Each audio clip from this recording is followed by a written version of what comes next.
Thoughts on the readings for January 19th, Genesis 32, 33, Psalm 36, Matthew 21. Jacob in Genesis 32 journeyed to Bethel.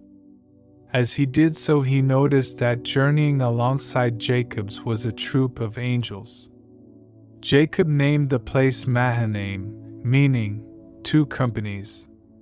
It was a reassurance to Jacob that the God of Bethel was always with him, as he promised in Genesis 28.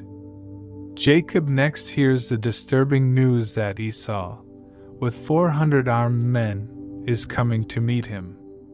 Jacob becomes gripped with fear as his mind went back to the hostility with which they had parted. Jacob makes plans for his family's protection and an attempt to placate his brother, Esau, with great material gifts. After doing all he could, Jacob stayed behind to humbly beseech help from his God. And in response to God, El's strength of Bethel sends his angel who wrestled all night with Jacob. The Almighty withheld the angel's might, so that neither Jacob nor the angel were able to prevail. At some stage of the contest, Jacob realized that he was contending with an angel. At this point, Jacob refused to release the angel until he was granted a blessing. The angel changed Jacob's name to Israel, a prince with God, and smote the hollow of Jacob's thigh, leaving him with a permanent limp, and a reminder that in order to prevail with God and men, he must always trust that the Lord can do when we cannot. At sunrise, the angel let Jacob go. It was too late for Jacob to catch up with his family, whose fate was in the hand of the Almighty.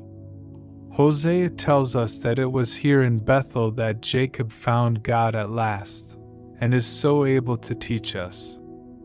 Slowly read aloud Hosea 12 verse 2 to 6 and pause and ponder. Note also that when Israel brought their tithes and firstfruits to the priest, they were to say aloud the words of Deuteronomy 26 verse 5. In chapter 33, the twin brothers meet. Jacob found that the expected hostility was not there. Jacob's sovereign had preserved him and fulfilled the promise of chapter 28. Jacob tried to give his gifts to Esau, who didn't want them. Esau asked Jacob to come with him to Petra. Jacob insists that his brother go ahead and they will follow at a slower pace. Jacob never made that journey but went to Succoth, meaning booths. They constructed booths and dwelt there. Jacob then came to Shechem, where he purchased the land that his grandfather Abraham had purchased long ago. Jacob built an altar in thanksgiving to his sovereign, and named that altar God, the God of Israel. Psalm 36 is from the pen of David. The choirmaster is told to celebrate the steadfast loving kindness of Yahweh. Verse 1 tells us why the wicked act the way that they do. There is no fear of God before their eyes. CP Romans 3 verse 18, which is the seventh consecutive quote from the Old Testament showing the perversity of human nature. Verses 2 to 4 of Psalm 36 speak of the arrogance and calculated plotting of the wicked against the upright. From verses 5 to 10, David speaks of his confidence in Yahweh's steadfast love and righteousness. Those who have received it know of the benefits that come to those who faithfully trust in the Lord. Meditate the power of verse 9. With you, God is the fountain of life. In your light do we see light. ESV. The Father alone is eternal and not created. All life has come from him. Verse 10 is a plea for the Creator to maintain that love for his children.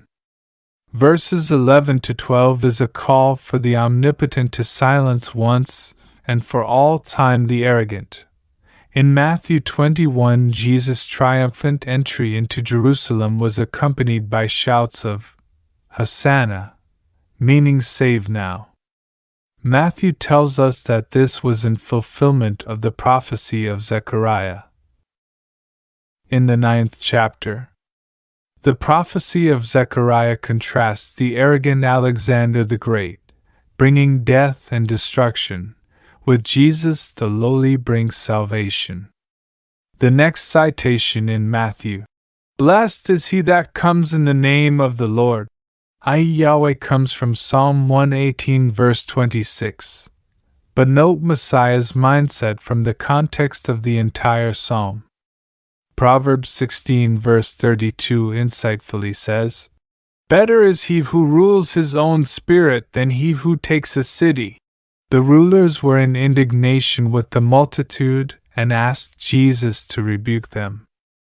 Our Lord's response was to refer them to Psalm 8, the LXX version, which spoke of what was happening and the victory being accomplished. Next in the chapter came the curse of a fig tree, which, like Israel, showed the false promise of apparent fruitfulness. It was cursed by Jesus. The next day the disciples witnessed that the tree had immediately withered. This was followed by Jesus' demonstration that his authority was unquestionably from God. After this came the parable of the two sons. Firstly, the rulers said that they were doing the Father's will, but lied. In contrast, the commoners knew they were sinners, but they sincerely repented.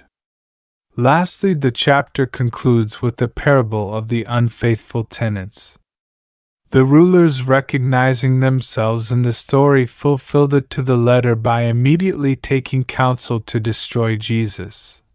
Penned by Warwick Rosser and his team. Produced by ChristaDelphinVideo.org.